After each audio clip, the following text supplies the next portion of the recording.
Hola, yo soy Maggie y ahora os voy a explicar por qué son importantes los objetos que están dentro de esta caja.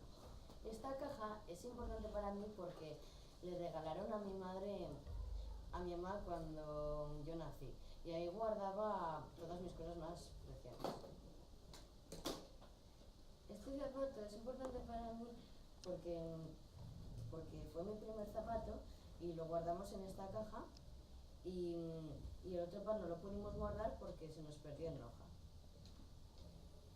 Estos muñecos fueron mis primeros muñecos de la cuna y siempre jugaba con ellos y los tenía siempre en la cuna. Esta foto fue cuando yo probé el jamón York. Esta foto fue mi primera vez que me disfracé de india. Y esta última foto fue un día que nevaba un montón. Ya veis que abrigada estaba, parecía un esquimal.